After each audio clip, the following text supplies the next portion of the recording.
This is part of my best practices series. And today what I would like to show you is how to pin your fabric to your table. Sounds crazy, I know, but there's a right way to do it. I finally realized a little bit late in life, I am a control freak, and there's a good reason for it, because some of these approaches work. So there are right ways to do things, and now we're going to talk about the right way to pin the fabric, because if you don't know how to pin your fabric to the table and you put the pins in going the wrong direction, as soon as you start printing, the fabric will lift up and it'll twist and it will come unpinned. So this will help you to keep your fabric taut on the table so that you can proceed with printing flawlessly, and that's worth knowing. Before we get started with the actual pinning, let me talk about my table. My table is a piece of plywood and it's covered with felt. It's not industrial felt, it's nothing fancy, it's called Eco Felt.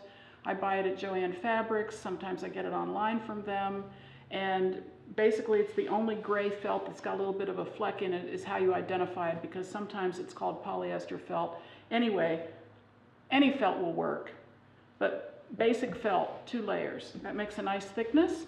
It means that it's nice and absorbent, but it's not so soft that if I was printing with a Thermofax, for example, it wouldn't mush, which is how designs get sloppy. So I've got that on the plywood, and then I always cover my work surface with an old sheet. I shop at the thrift store, and I use the sheet to cover the table because if I get paint or dye on the sheet, it protects the table, and especially with dye, the dye would come back later since dye isn't stabilized on polyester felt. So the sheet goes a long way toward keeping my system contained environmentally. I don't have waste of plastic, I don't have waste of paper. I can do a batch of these drop cloths, also known as sheets, in the washing machine, and it's a really straightforward system. So that's what I've got underneath my fabric. Now this is a piece of silk that I dyed, and I'm intending to add some printing using the Thermofax. The pins that I like to use for this are, I'm not sure this is called a dressmaker's pin, I think it's a quilter's pin. It's pretty long. You don't want those pins that are real short that have a tiny little metal head on them. You want something you can hang on to. I like these, but you could also use T-pins. This is a much thinner pin, and so I use it when I'm pinning something lightweight like this habitai, because this won't make as large a pinhole in the fabric as a larger T-pin would make. So that's the pin of choice. Now, there's a direction here, and it'll make sense to you as soon as you see what I'm doing. If I put in a pin like this, and I pull on the fabric, it pulls the pin right out. So I don't want to do that, and I don't want to pin like this, because if the pin's sticking out, then it's going to hit the silk screen, and that could be problematic. So the first thing I want to do is pull on my fabric and make it nice and straight along this edge so that it's perpendicular to the surface of the table. And then I'm pinning, and remember I just have those 2 layers of felt. I'm pinning always toward the center. Always toward the center. So I put these pins a couple of inches apart. I used to rankle at how long it seemed to me this takes, and either I calmed down or I became a believer, because it's definitely worth it. So I'm going to put another one here, and remember, you're pinning toward the center, so I'm hitting that plywood surface that's under the felt, and the pin is going essentially under the felt and against that plywood. So I do that all the way across one end of the fabric.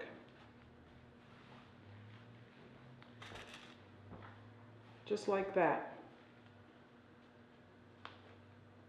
Now, before I pin the sides, I want to smooth everything out. And then I can start pinning up this side. Doesn't matter which side, I'm going to start on the right. And I'm doing the same thing, but now I'm still pinning toward the center. Every couple of inches, put in another pin, sink it all the way down so that only the head is exposed. And you see, when I print and I move on the fabric like this, it's not ever going to pull the pins out. And if I go this direction, it would take a lot of effort to pull the pins out that direction. So now I come over here and I pin the opposite side, and when I pin it, I want to smooth it again and kind of tug on it a little bit, because that's what will make it nice and taut, so that when I start printing on it, whether I'm using a silk screen or a thermofax or a stencil or a stamp, it'll lay flat and it won't pop off the surface with the tool, which is how you get some things happening that are less than desirable. Now I'm going to work my way down the side of the fabric, and the last thing I'll pin is the opposite end of the cloth. Okay, so I finished pinning the side opposite where I'm standing, so now I'm moving down along this side and finishing the right side. Always toward the center, always toward the center. Give it a little tug, keep it smooth. You want to fondle the fabric anyway, so this is your perfect opportunity. And I get to the corner. I scrimped a little bit, I should put one in between. And then, see, look how beautiful that is. I mean, the fabric's beautiful, but look how smooth and beautiful that is. So I do a lot of printing that involves layers. And here's how I go about it. For example, with this piece. I will, now that it's pinned, always to the center. Once it's pinned, then I can take my thermofax screen or stencil or whatever it is I'm using, and I can put the screen down and print, pull up the screen, wash the screen, and let it dry. And then I won't ever unpin it and take it off of the table. I'll get the next element that I'm planning to use, and when what's already on the fabric is dry, then I'll go in with my second layer of printing. And the only thing that I do when I'm working that way that you need to be aware of is that once the layer of printing that I put down is finished and dry, then I iron it before I add another layer of printing. Now that would be true mainly with paint and possibly with gold leaf at the end. It would obviously be a different story if I was printing discharge paste, or if I had a piece of cotton and I was printing a thickened chlorine bleach, then I would have to unpin it and wash it all out before I could proceed. And if I was printing layers of dye, the way I'd go about that would be to let the layer of dye dry, more or less. It could be slightly damp, but you don't want it to go off on the back of other tools or commingle in a way that is going to create a mess or an imperfect print, unless that's what you're after. So I'd print a layer of dye and I would literally let it dry out on the table, and then I'd print another layer of dye and let it dry out on the table. And of course, when we're working with dyes, we've got the batching that's occurring, so the dyes are reacting as time unfolds.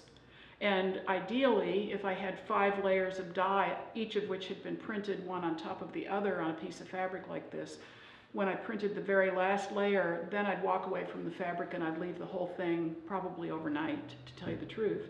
Then I'd come in the morning, unpin the whole piece of fabric, and then proceed with the ice water rinse and the washing process. But doesn't really matter what you're printing, this is the way to do it. This is the way to do your pinning, and when you pin like this, you're pinning like a professional.